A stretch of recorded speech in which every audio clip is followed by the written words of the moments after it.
原來呢，阿文老弟同埋沙田馬場買翻嚟嘅馬仔係一模一樣噶，只不過大細有啲唔同。不過隻馬仔係有機關嘅喎。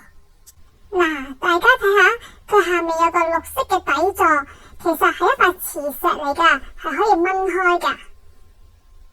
嗱，只喺磁石上面放一塊布，再將隻馬仔放喺上面，咁佢哋就吸埋咗噶啦。咁個功能呢，就係俾你放嗰塊磁石喺件衫嘅底部，再放隻馬仔上去，咁佢就好似坐喺你個膊頭上面噶喎，係咪好勁呢？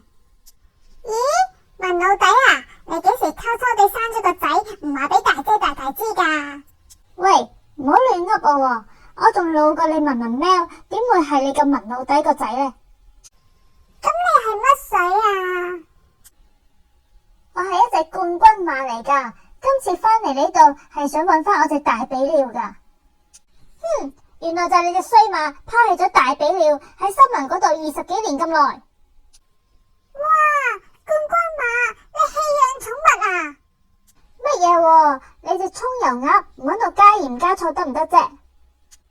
我只不過係臨時有事，而且大比鳥又要喺森林度保護同伴，所以我先叫佢暫時等下我啫。哇，暫時等下你都等咗20幾年，你呢隻冠軍馬真係冇良心啦！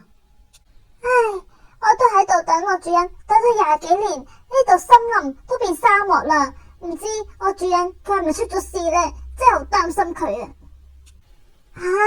原來隻傻隻仔一直喺度等緊我噶，原來你這樣珍惜我，從前在熱戀中都未聽講過。別說這種寒風哪裏留得住我，是到底為什麼分手你很清楚。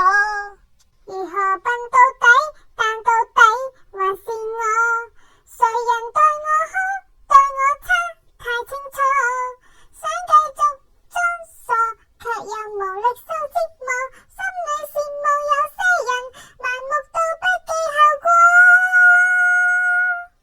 要就回去，別引出我淚水，拿來長島冰茶換我半晚安睡，10年後或現在失去，反正到最尾也唏噓，夠絕情我都講我自己出去。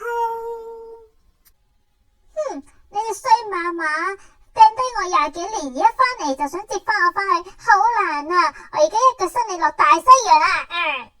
哎呀，唔小心西文喵添。哎呀，做乜西埋我喎？唉，算啦，嗱，大家記住啦，冠軍馬咁樣做係唔啱噶，唔好棄養動物啊！仲有俾啲掌聲我哋嘅文老弟啦，佢係一隻好馬馬嚟嘅。好啦好啦好啦，希望大家中意文喵唱呢首叫咩歌呢？文喵不是水瓶座啊，記住啦。好啦好啦好啦，希望大家中意文喵唱呢首歌，仲有俾啲掌聲文老弟、大比鳥同埋蔥油鴨。好啦，咁我哋下集再見啦。